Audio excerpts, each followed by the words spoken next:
Liz McGachey, who is from the PCS and the STUC Women's Committee, and Megan is from the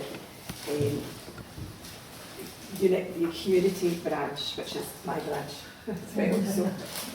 So what I'm intending doing is perhaps would, I see you've got a speech. How long would you like to be speaking? About 10-15 minutes. 10, right, okay, is that, we'll just go with that then. Okay, John, do you want to start? The faster I can speak, the quicker it will be. Thanks for inviting me once again. I'm sure people in here are bored of seeing my face, so but thanks in particular to Tam. And we've got some great speakers tonight, but I suspect those speakers are going to be more focused on some of our real strong female activists within unions. So I've kind of thought I'll leave that up to them. I'm from Clydebank Women Supporting Women. It was a group that was established after the closure of Clydebank Women's Aid, as some of you will know. So I kind of feel as if it's my duty to bring it a wee bit down into the community from my end, so we'll do that. So don't worry, this isn't a pile of paper, it's just very big letters, so I don't need to put my glasses on. So you'll know that Clydebank Women's Aid was created in response to the closure of Women's Aid, and that was the only violence against women service that was based in this town. We do get rape crisis once a week, but you have to go via Glasgow for that. And we're the second highest violence against women in Scotland, so it's a bit frustrating to say the least.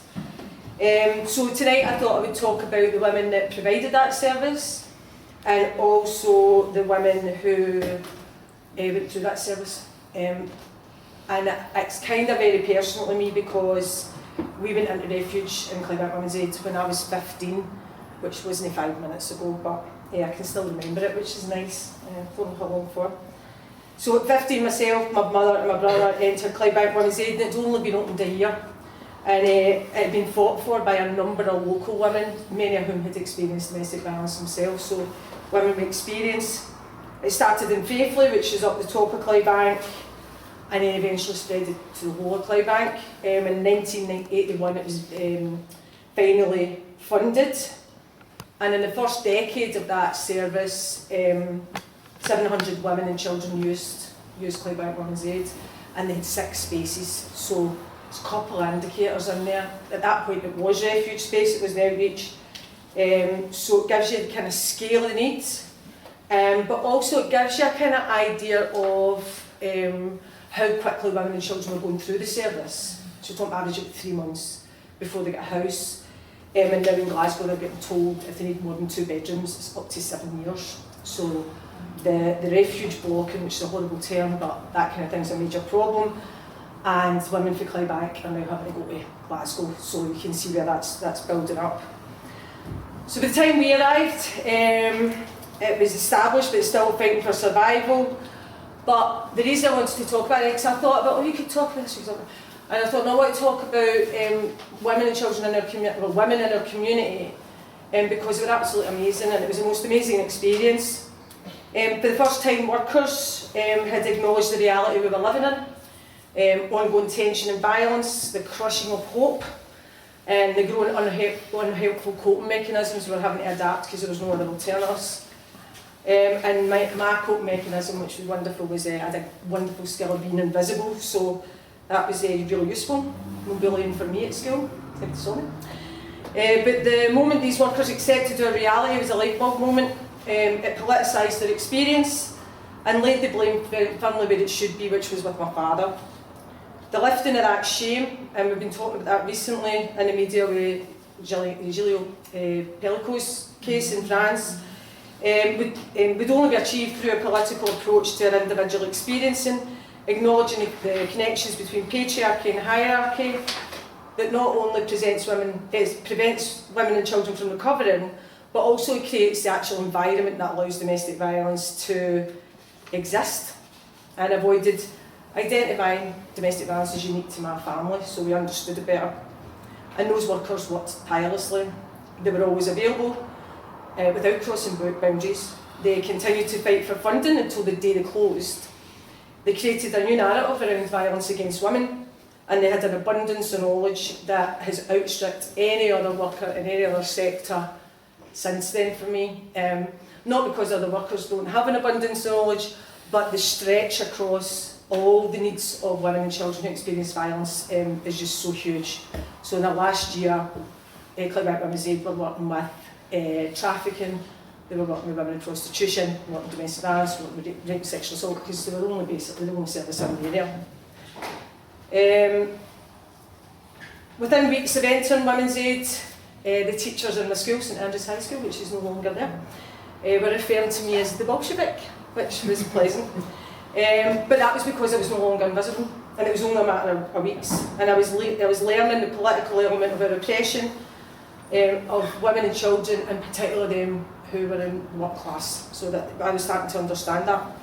But it wasn't just the workers. At that time, 4 families shared their floor, and at night the women could put the children to bed and together exchange stories and support one another. On our floor in particular, there was 4 families. There was ourselves, obviously. There was a woman who was there alone, and her ex-partner was very well known in the community and not for the right reasons. There was a woman who was relatively well off. She was with a son. And that was interesting for me, because somebody that's reasonably well off, that wasn't my experience. And one woman had a small child. And that's a bit cheesy, but these women were my heroes. They were the women that I was with. I was 15, so I was allowed to be in the vicinity. And I'd silently sat and listened to their bravery.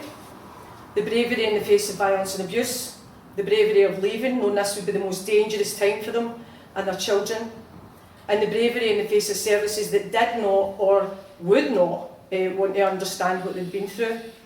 And all the time, Clydebank Women's Aid were solid behind them, and never overstepping that mark. It was always a responsibility of the women, so that they weren't disempowered through that process, which now, as women are longer in refuge, that's becoming a problem.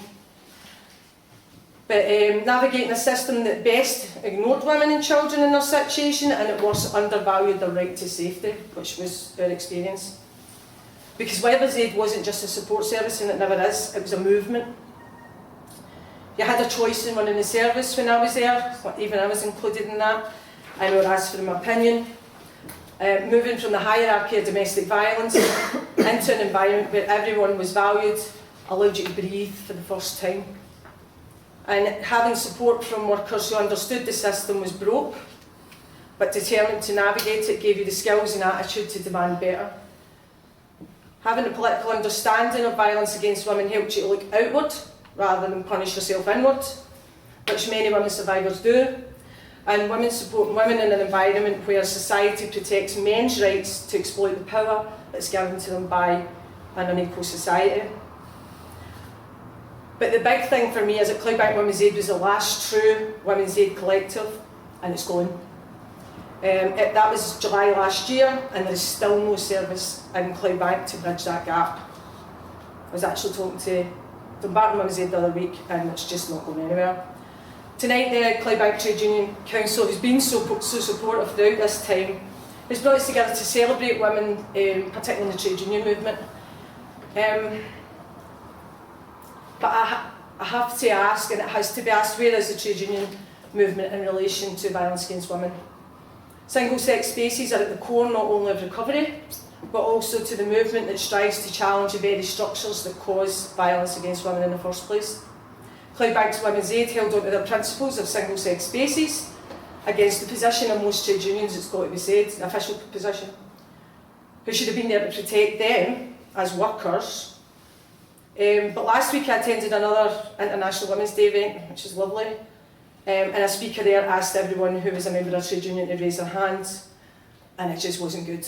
It was all women, and there was very, very few. I've always encouraged my colleagues to join a trade union in the violence against women sector my entire career, but I've never felt so distanced from my colleagues when I'm saying that today, because the support just isn't there.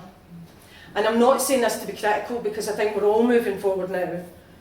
I only want us to acknowledge the reality, the way that Women's Aid taught me. Look the situation in the eye, acknowledge it, call it out, and demand change where it's needed. It's not needed we don't demand a change, but we need to demand a change where it's needed. And it's not to insert wedges, but to reflect the reality and discuss the way forward. And I've been involved in political activism for most of my adult life, and there's far too much divide, as we know, with the t-shirt at the end there. But we will not achieve unity by reducing women's experience of violence and abuse to individual support needs. Women need individual support, but we need a movement that acknowledges the politicisation of it. It needs to be politicised, and we need to acknowledge women's inequality in that. It's okay to say it's difficult. It's okay to say it's a challenge, but we have to be working towards it. But we are here to celebrate, and I just want to say we stand on the shoulders of, oh sorry, that's my phone. So shoulders of giants. Those women who took families into their homes before the services existed, which is what women used to do, who fought to establish the services that we now so often take for granted and who are disappearing at a rapid rate. For those who picked up their children and left in the fear of being murdered and left. And our movement needs those women and their children. We should not dismiss their impact on the world around them, because it can change things for everyone. So when we're celebrating our real achievements through activism and politics tonight, we need to remember who's on the ground that is pushing that forward, because services like the one that I work in now wouldn't exist if it hadn't been for survivors of violence and abuse. Thanks very much.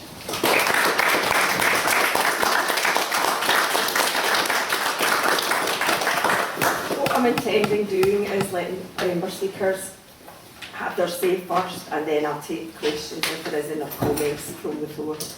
That's okay. Megan, would you like to go next? Yeah. Yeah, I'll just kind of start by saying we're here today to talk about International Women's Day. What does that really mean for most women? What do we actually do for it? Not very much most of the time.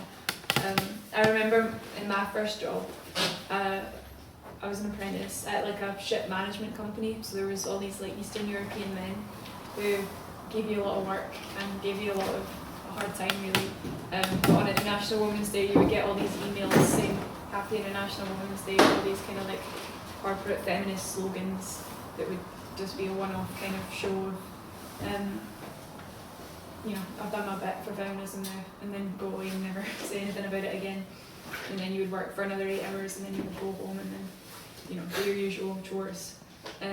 But it wasn't really always like that. I mean, we used to have really, really strong women's movements, especially in the UK. I mean, you look at the suffragettes, that kind of thing, winning the vote for women in 1928. And women have always worked together. We have a really, really strong sense of community. We help each other in homes. You know, we that doesn't really exist anywhere else. It's really quite unique, and I think it's really quite radical. The way that women support each other constantly, and you heard that in the speech there. You know, taking women in, and yeah, it's something really beautiful. And I think that's what International Women's Day is for, is to look at that. I think what we see now today is this kind of encouraging to fight each other and betray each other, go behind each other's back, especially young women. I mean, like, I think that's quite common in high schools and that kind of thing.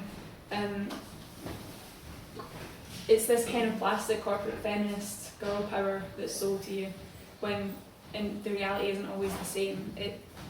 What we really need to look at is a real female solidarity between each other, to really hold each other up in workplaces and in communities too. And I think young men are often told that women have already achieved equality and that there's nothing left for us to fight for. They're fed these poisonous narratives that we're asking too much.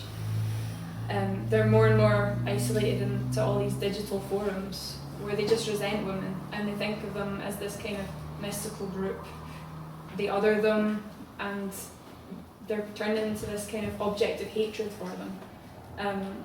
They don't meet them in real life, they just sit at home all day, and it's really quite clear when you come into an interaction with one that that's what they are. Where workers are always divided in this situation, we're divided along the lines of sex. You don't need to look much further than the UK's birth rate though to see that there's still quite a lot to fight for. The number of births in Scotland in 2024 was the lowest since records began in 1855, according to new statistics from National Records of Scotland. A think that's the result of decades of neoliberalism and austerity and the undermining of community. And we're now finding ourselves in a situation where women don't want to bring children into this world. We're in a situation where it's normal for young people to be depressed and where young people don't have futures. We're condemned to move money about in retail until we graduate to move money about in corporate jobs, and we die without ever having created anything. I mean, I see this even, I was quite lucky to go to quite a good school. I worked hard, I got really good grades.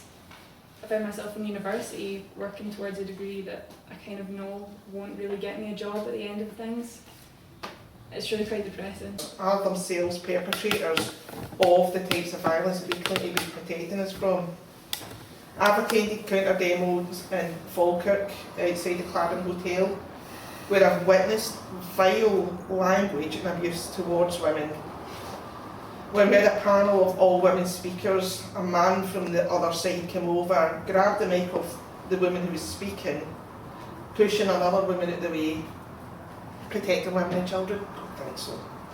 On Saturday, one of the anti-immigration protesters told a woman on our side that if she shows up wearing a red dress, that she's bound to get harassed. Protecting women and children? Don't think so. Many of the women at these counter demos have been followed, had their photos and addresses posted online, been threatened with rape or being beheaded, and so much more. Online hate campaigns threatening these women. Protecting women and children? No. They've targeted a hotel in Falkirk after an asylum seeker living there was convicted of rape. And let me be absolutely clear, anyone who commits these crimes, regardless of their colour, regardless of where they come from, regardless of their nationality, should be punished. Yet they remain silent when questioned about a local white man who was convicted of rape around the same time as this asylum seeker.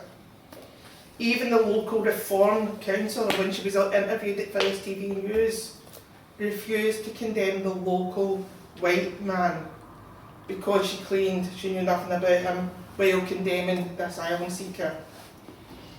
She then followed this up by saying that I'm just a concerned citizen, born and bred here. Then she realised what she said. This lot claim to be campaigning against grooming gangs, yet they've remained silent on the biggest sex trafficking scandal in the world. They're not protesting outside the homes of Andrew Mountbatten Windsor, or Peter Mandelson, or anyone else connected to Epstein. And why is that? We've got to ask ourselves, why is that? Surely it's not because of the colour of their skin or their nationality. Women Against the Far Right Scotland is a campaign set up by Stand Up to Racism, and we set this up to denounce the claims of the people that are claiming that the asylum seekers are the biggest threat. We refuse to let them take our lived experiences and weaponise them against people who are fleeing war or genocide and many other atrocities. Because the truth is, and as Dawn has highlighted in her speech, women and children are more at risk of assault, sexual or otherwise, from someone they know, by a family member, by a partner or ex-partner, a friend, a colleague, someone in a position of authority. They're far more at risk of these people than they are from asylum seekers. And on Saturday, at the women-led counter demo in Falkirk, a number of women read out the names of, and these pages are a list of 118 women who have been killed in the UK at the hands of men, most of whom were known to them in the UK since January 2025. And it's just a slightly longer list than the one that Jess Phillips read in Parliament recently. And both PCS Scotland and the STUC Women's Committee and STUC itself have signed open letters from the Women Against the Far Right campaign. The campaign was launched at a large demo in Buchanan Street in Glasgow in September. It was a counter demo against an anti-immigration demo, and we far outnumbered the racists by 3-1, so well done. And I've moved motions at both the Women's Conference and in October, and PCS Scotland Conference on Friday there to work with the campaign, getting the speakers along to union meetings, going and enjoying the demos. And we do know, I have to say, we do know that there are people who do have genuine concerns when they hear that these claims that these asylum seekers are coming over to rape your women and children. These claims are fuelled by the far right. There are people who genuinely don't believe that they're racist, but they are worried for their safety. We also know there are people who are quite rightly angry and frustrated at the failings of successive governments, and they want someone to blame. And the far right feeds on these fears, on this anger, on these frustrations, and it gives them someone to blame by blaming asylum seekers, by blaming immigrants, and not just for that, for the lack of jobs, the lack of money, the cost of living crisis, rather than blaming it on the millionaires and the billionaires, and rather than looking at the people at home who are the perpetrators of the violence that they claim that these asylum seekers are. So, I mean, it also in turn increases the support for the far right parties who promise a better life, but have also pledged to rip up workers' rights, equal rights. They want to force women to stay at home having all the babies. And if you don't have babies, like me, who's child-free by choice, you'll be asked to pay extra tax. No. The civil service, as we know it, will be gone. The NHS, as we know it, will be gone. All public services, as we know them, will be gone, and we cannot allow that to happen. And for that, we need to challenge, we need to change the narrative, and we need to make sure that we're not voting in a right-wing government in the next couple of months as well. And that's exactly what the Women Against the Far Right Scotland campaign has been set up to do. Get involved, follow on social media to find out more about how to do this. Attend anti-racist demos where you can. There's a number of local demonstrations coming up in the next couple of months. Look out for them, try and get involved. Because this is more than just a women's fight. This is all of our fights, so please do what you can to get involved. Thanks for listening.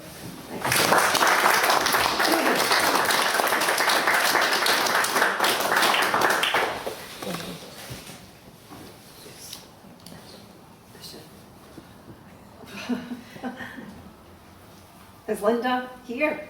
Yes. Yes. Thanks. Thanks very much.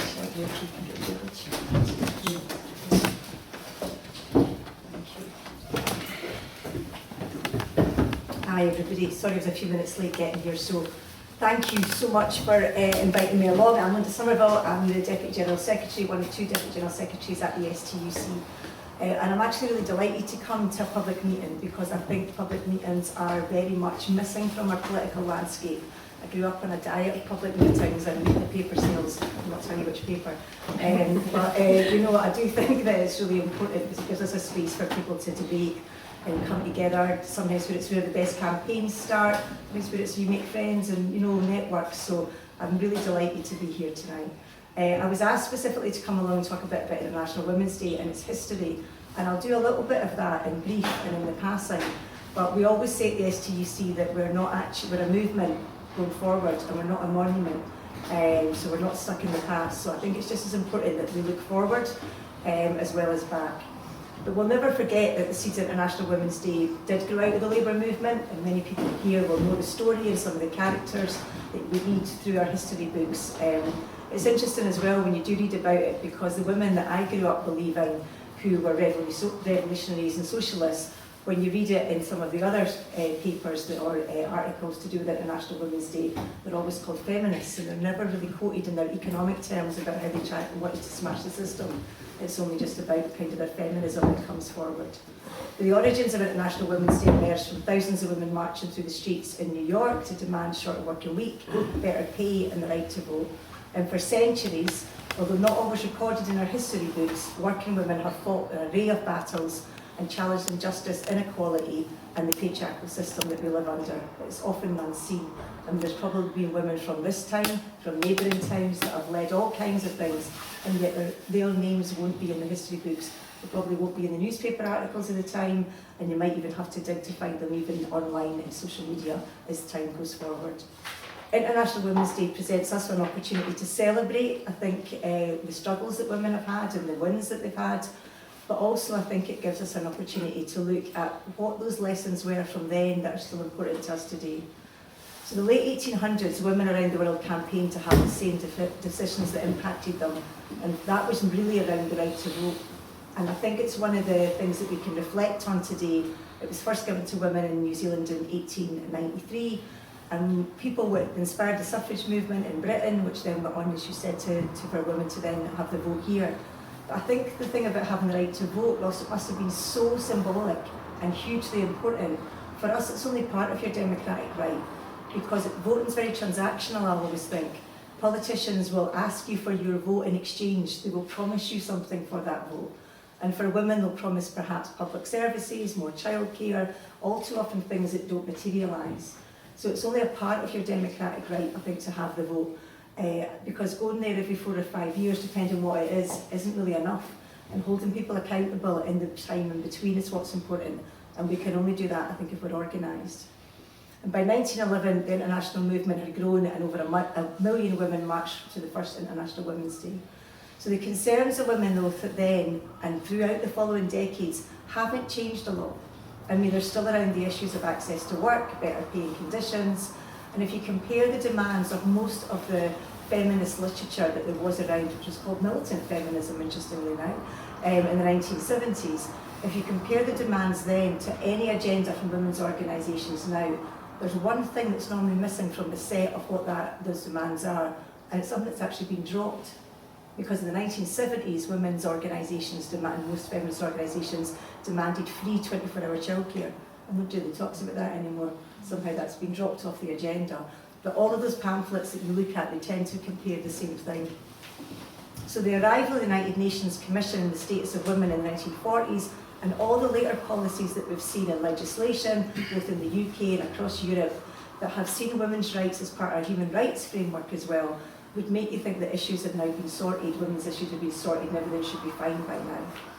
But I remember attending a forum during the lead up to the independence referendum in those very dizzy days giddy days where people went along to huge halls and had debates about things.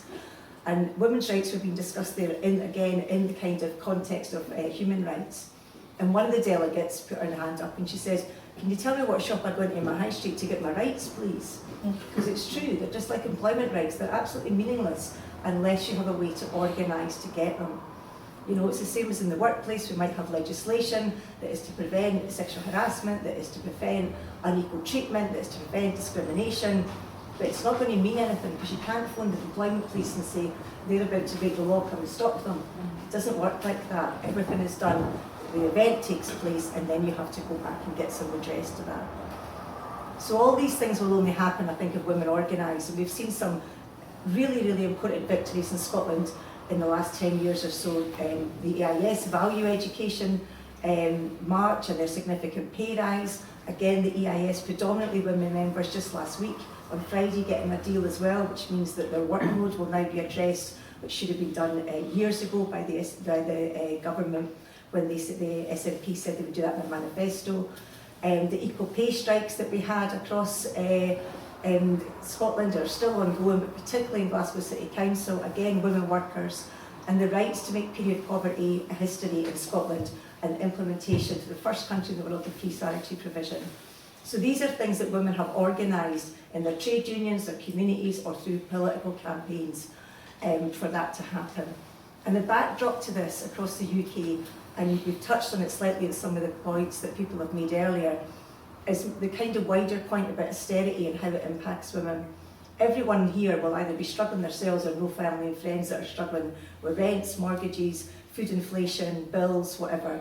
Our social care and healthcare services are being rationed. We've all probably had people in and out of hospital recently, or we know people that are struggling to get doctors, dentist appointments. And women are always harder impacted by these things. They earn less, hysteria hits them harder, they use public services more, and so cuts are harsher for them as well. And it's the same up and down the country. You could be in any town or city in England, Wales, Scotland, and the story is the same. Local councils are skint, and public bodies are broke and devolved, and national governments claim to be powerless. They just pass the buck from one to the other. So decades of Tory rule that brought us all the deregulation and privatisation, along with all the austerity, and now, along with attacks on trade unions, have now normalised this struggle. Everyone just says, oh, well, I'm skint, I'm broke. Everybody talks about that as if it's become a normalised part of our condition. And when people are broke and working 2 jobs and worried about these things, they look for answers. And as we've touched on already about the rise of the far right, the answer is often coming from exactly the wrong place. There's a political vacuum that's been left by most of the politicians in the centre, which have meant that there has been this huge gap for the far right to step in. And that is also, I think, a failing, not just of the political class for them to do that, but there's been a failing along the road of having spaces for events like this, for people to come together to actually discuss and debate and to run campaigns, because people have felt a sense of loss of agency. And I know running community campaigns in Edinburgh, where I live, that often when people come together and they actually realise that they can do something about a topic, the growth, the development that you see in individuals when they realise that they have a sense of power and what they can do together is quite incredible. And we don't see that all too often, because people are constantly told this message of there's nothing you can do about it. And I think apathy is one of the biggest threats that we have, and cynicism. And cynicism breeds really quickly. People say, oh, it's that council, there's nothing you can do about it, Hen. And I have to argue, well, actually there is. And I've got evidence and we can show where women have come together and organised against public service cuts. I, along with a group of other women, had what we called a play-in rather than a sit-in. But we had a play-in at a local creche that we had in our swimming pool, which was a local authority swimming pool with a creche, and the creche was due to close. And on the last day that was to close, we went there, took our children as we always did, and we went to collect them. We said to the staff who we knew well and whose jobs we were trying to save, we are not leaving. And we stayed there while everyone else left. And within hours we had a whole swarm of journalists around us who called us again militant mums. So there's a word that keeps coming up every time that women get together to try and take action. And we had to organise to stop those creche closures. We had to do it amongst ourselves because nobody else was going to do it. So I think when people realise they've got some agency, now these were women that had really young children and thought there's nothing I can do in between feeding kids during the night and running around after. They're lucky they got to the swimming pool once a week, but they could only go there because they knew that they had access to a creche. So some of these really basic things, I think when women can see, or communities can see, that if they organise together, they do have some agency, and that's when things change. I wanted to say a little bit about working inequalities as well, and people here are involved in different ways to either support women's organisations or women's agendas. And actually working inequalities on women's issues is often seen by people in politics, by some trade unionists I should say, as a secondary agenda. It's often seen as less important, and I was struck by Dawn's points about not everyone sees trade unions now as their natural home when they're at work. It's seen as a bit less important than industrial and economic debates, and sometimes even seen as a bit of a side hustle. Or she does the equalities work, or somebody gets a bit of time off for that. Equalities work is underfunded, marginalised, ignored, or sometimes it's been mainstreamed, which means it generally just disappears. And champion equality issues, and it risks you being considered less serious, focused on single issues, or identity politics. That would be a terrible thought, wouldn't it? Or even the weirdly called a snowflake. But I'd challenge this, and I'd argue that tackling inequality and discrimination in all its forms, in the workplace and in society, is essential in our fight for jobs, for better jobs, paying conditions, and essential if we want to build an anti-racist and anti-fascist movement. We can't do one without tackling the other. We associate discrimination with unfair treatment, often against an identifiable group. That could be women, black women, disabled or older women. We don't generally consider discrimination against working class communities in the same way. We see it differently. There's a different lens associated with that. And is that because it's not a protected characteristic or not part of a legal framework? Or perhaps, maybe it's because identities are complex and they're multi-layered. So as a working class woman, I may have much in common with people from my own background, But the way I operate in the world and the way that the world receives me will be very different to a black woman with the same background as me. So understanding these differences and thinking about our privilege in those situations, I think is often important to do that. And it's uncomfortable truth for a lot of working class people to think we've got privilege, because it's a language that's associated with Britain's upper classes. That's what we think of that word. But that's not often how it's used, and in this context, that's not how I mean. It doesn't mean you have advantages. It just simply means you don't have the disadvantages that others may have and the barriers that they may have. And I don't raise this point to point out our differences, because we want to build unity and be together, but it's to better understand how they can be exploited, and then we can apply them again to the call for unity. And I often want to quote one of our people I think is one of my certain sisters and teachers, Audre Lorde, who said, "You do not have to be me in order to fight, for us to fight alongside each other, and I do not have to be you to recognise that our wars are the same." So there are differences between us, I think, in communities and in workplaces, but really we need to identify, talk about what those are, understand what makes those differences, and look for the common themes around underneath. Because most issues that impact women are class issues. It's not just women, and it's not just about women. We need well-paid jobs for that, open for everyone. And there's also, I used to run a women's organisation that specialised in women in science, engineering and technology, and I was a woman in technology for many years. And working in male-dominated fields is really, really challenging. There can be a lot of things that can go wrong for women. But the things that women demanded in those spaces, sometimes they are now coming to the fore, and they're happening. Simply why? Because men are now also providers of childcare, because you have much more hands-on parenting generation. So while women used to have to beg for time off to go to school appointments, to pick children up early from school, it's now quite mainstream in a lot of male-dominated environments, because men are also now parents. And I think the point of that is if you get the workplace right for women, you get it right for everyone. And it's one of the things that I think that we want to think about as trade unionists, is that when we're actually thinking about demanding flexible working, eradicating low pay or bullying or harassment in the workplace, we're actually doing that for everyone, although they might initially be seen as women's issues.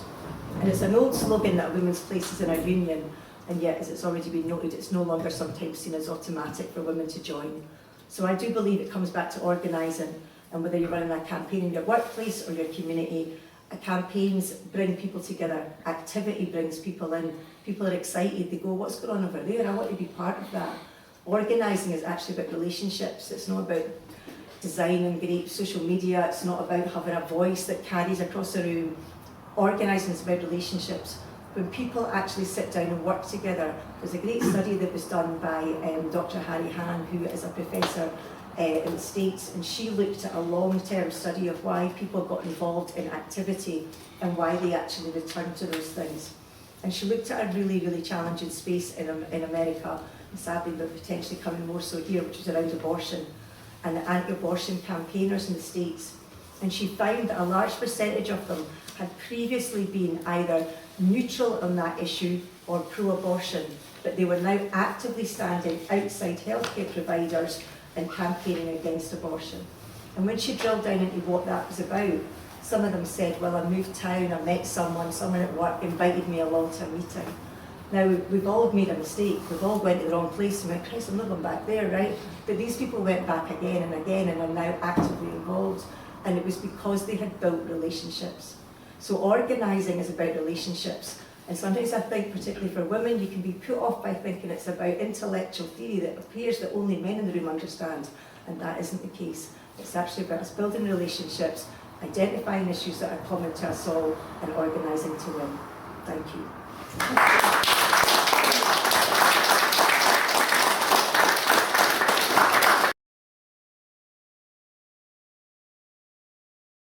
So, but as I say, our faces fit. And sorry, can I just say though, if you were Irish, the dignity. yeah, well, so the fact that 3-4 generations down the line, but when you first The hate crime legislation would suggest that. the guy at the back was talking about the documentary, and do you know what would be absolutely brilliant? If these documentaries were made mandatory and they actually reached the people that we need them to reach. Because, you're pretty much, they're preaching it converted, but the women's STUC Women's Conference this year, we did, or the end of last year, we did a workshop which I wish we'd had a lot longer to do on it, around tackling misinformation, disinformation, with stuff from Time for Inclusive Education, the TIE campaign, stuff that the teaching unions have used, stuff that the Black Workers Committee around tackling this and how to have those conversations. And it's something that we have taken forward, we are working on that, we want to build on that. I think we do need to be able to tackle that mis and disinformation, because as you say, people aren't going to put their phones away. People, you know, we're not going to get, like, I've seen stuff about banning phones in schools or banning social media until you're 16 years of age. That's not going to work, that's not going to happen. Kids will find a way to go on social media and they'll find these Andrew Tate type people that they're telling them what they want to hear, and yeah, watch Louis through Inside the Manosphere. The stuff that is a real eye opener, but again, it's not going to reach the right people. It's not going to reach the people who want to reach. And as Robert said about motions to conference or to the Congress, if you're there representing your union, you're voting the way your union's policy is as well. So whether you agree with union's policy or not, that might be another matter, but it is voting the way your union's policy is and how you are mandated to vote. So I'm going to leave that there. Just quickly, thank you again for inviting me along tonight. I think it's been really healthy to have this kind of debate. I don't want to go too much back into the conversation, but I think it's important that we do have it, and I'm happy to try and have a dialogue. It was a bit difficult earlier because of the time, but I'm happy to try and do that. But I also will not apologise for either the STUC or our Women's Committee's position of being trans inclusive, because we believe that trans people not only are present today, but always have been in society. And they also need protections in place. So, you know, that's kind of non-negotiable. So, but I think the discussion and language on both sides of the debate has led to a further polarisation where people have ended up in corners and in positions that are really unhelpful on both sides of the debate. And if we can create space to bring that people back together, then I'm happy to try and do that. But as I say, democracy and unions exist through a democratic structure, and I encourage people to use that democratic structure whenever they can, because there are positions. We're a movement of 564,000 people across Scotland. We're not all going to agree on everything. You know, if we did, I'd be awfully upset. You know, that's the whole point of us having these discussions and debates. Because that way you come up with better policy, and Don talked about bad policy. You know, we need to analyse things, we need to be critical, stuff needs to be tested, it needs to be looked at and tested, because we can't just come up with things that are, you know, flippant, especially on really important issues to do with how we keep people safe in the workplace, whoever that is, wherever they are. And just, I suppose, my last point really is, as much as this, you know, we're here to talk about National Women's Day and about women, the core of what I was trying to say earlier is that the issues that affect women affect everybody in society, but there are issues that only affect women. Yeah. And you know, and it is, if you get the workplace right for women, you'll get it right for most people. But we need to look at why the patriarchy exists, why it is the way that it is, that women are treated in a certain way, misogyny is on the increase. And it's part of to do with the fallout. I think you actually said it about capitalism, and it's coming to its end point. We're at a defining moment in our history where we're actually looking at, as this begins to unravel, nobody could have written the world order as its book as it's going to look in now 3 years ago. Trump's first term, nobody could have predicted what he was going to do now. They had their secret plan, but we actually thought it was a bit like people thought Boris Johnson was a joke. These people are serious and they do have money, and we cannot challenge them on that. There's a really good bit of work done by Open Democracy where they looked at some of the far-right funding that is coming from Christian organisations in the States into anti-LGBT organisations and anti-abortion organisations across Eastern Europe, where there are people that are doing street stalls in places in Hungary which have led to some of the issues there around anti-LGBT policies and anti-abortion policies, but they're being funded by Christian organisations in the States. So there is a direct link to some of that funding that's going into there. We can't compete with that. We can't compete. They've won the battle online. But what we can do is organise in person.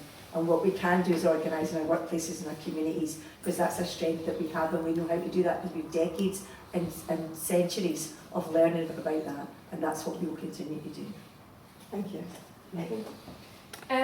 Yeah, I think on the alright young men kind of thing as well, I agree that it needs to be in person, and you can't win arguments online. It doesn't de-radicalise people. It doesn't change anything. You need to get people there in person, and that's partly to do with the kind of lack of community. Is all these people, what I was saying, are like stuck in their own cyberspace. They don't leave it. They're there constantly. They don't have futures. They don't have jobs to go to. So many of them, youth unemployment is so high. They don't have careers. They're just stuck. They're depressed. That's what's going on. When you're depressed, you turn hateful and spiteful. And until that root cause is addressed, it won't change. That's the reality of it. What we need is to build community, to give people places to, know each other, know their neighbours, know the people who live on their street, to be able to just walk down the street and, walk into a community centre and just sit there until someone shows up that they recognise, and to hang out, instead of this kind of just, isolation. That's what's going on. That's what we need to change, and that's the immediate next step that I see. Thank you. Dawn? Me? It's funny. I was only joking, I'm saying this into camera. You had gender and sex discussion if you want. I suddenly realised I trivialised that there, and I didn't mean that at all. I wanted to say thank you, Hugh, because I didn't know that story about the cabinet maker, so I really enjoyed that. And I really wanted to I've got a couple of things that I want to say. I think what you were talking about the social media, the manosphere stuff and all that is definitely an issue, and you were talking about the campaign. It's actually a Scottish campaign or targeting young men, like it was a 14-year-old that's seen his sister on his phone or something. The issue with those things, I think, is we need to bring the adults back into the room. This is people over 40 who are making this content, and then we're saying to boys at 14, going to no share that. And women have got, feminist organisations have got this experience. We're left to mitigate against the violence and abuse that we experience, more so in 2026 than when I was in refuge in 1982. We had police going to pick up our stuff, we had protection through legislation, we get our house back because of the Matrimonial Homes Act. Women can't access that now. The police don't even go and help them to pick up their stuff for their house. Women and children are in a worse position now than they were back then. And Clydebank Women's Aid is shut, and in the week that it closed, we talk about no money.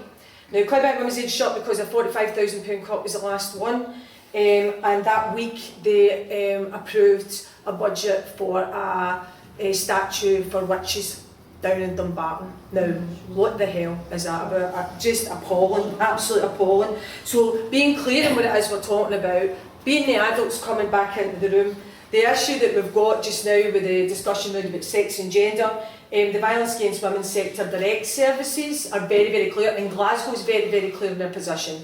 It's a single-sex service provision in Glasgow as by the Glasgow Violence Against Women Partnership.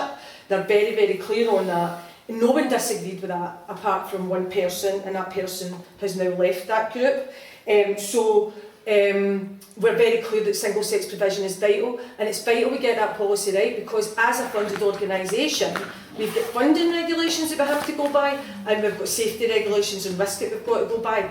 We are being asked to go outside those when we're asked not to do that, and that's unacceptable. However, it's also some of these elite conversations with services that don't provide direct services, and maybe whose understanding is a bit skewed, because I think that's all it is. I think all the intentions are good, but the understanding skewed.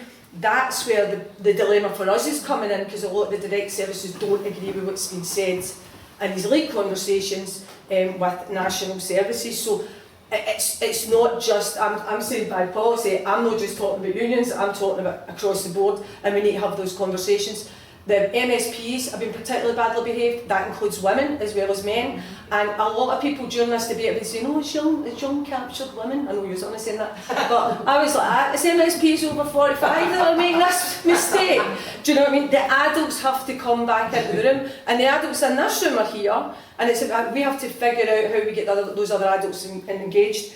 One of the last things I wanted to say is one of the most effective, and I've said it before, but I think it's been so effective. When we started to have installs with Clydebank Women's Aid shutting down, everybody was dead supportive, which was great for me, because years ago somebody tried to get their money back because they thought I was collecting for dogs rather than one of the children. That's not happening now. People are giving us their money, they're being really supportive. But then as the weeks went on, we started to see that creep coming in because of the Wednesday fascist groups. We seen that creep coming in, and people were going, but you know where all the money's going? And but instead of going, do you know what I mean? I was going, what we all ended up doing it was where's the money going? They were not comfortable saying it. No, what do you mean? Or they're going to the immigrants, or they're going to the immigrants. So you tell me Clydebank Women's Aid would still be open if there was no immigration? And bar none, every single person said no. And they got it and they understood it, because what we'd done was bring it back into the reality that they actually know, but they're being distracted by this other theatre that's going on. But it's not their reality, and just allowing people to do that critical thinking on the ground where they live is essential, because absolutely there's joint policies and things like that, but at the end of the day we need to be clear when we're talking about racism, we're talking about sexism, when we're talking about misogyny, what it is we're actually talking about, and bring people back down to the ground to go, really? That's your experience? No, my experience. And it works because people don't want to be that person. No. They don't. But again, I wanted to just thank you for inviting me along. Again, from Clydebank Women Supporting Women, we will be continuing to do work with women in the community. Thank you so much to the Clydebank Trades Union Council. And lastly, I just wanted to say, because I feel as if we can't enough say it, and I've tried to keep us focused on women tonight, but there's plenty of money for the arms industry, and that really concerns me. And we need to look at this, because as Linda was pointing out, misogyny, sexism is a global issue, and the women and children who are being killed and maimed and God knows what happening to them in countries that our taxes are going to support this is appalling. And we're now past a crisis point where we've got the luxury of sitting in our communities, and we need to look at it globally. But thank you so much for inviting us along.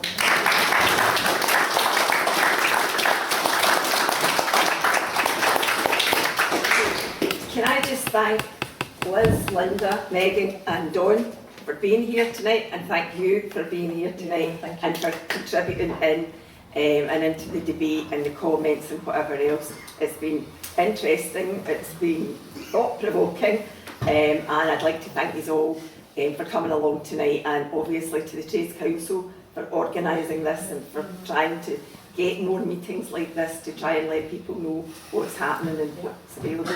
So please come along to whatever our next meeting is, and Tommy will take names and addresses if anybody they want to give their email to keep in touch. But thank you very much. Thank you. Thank you.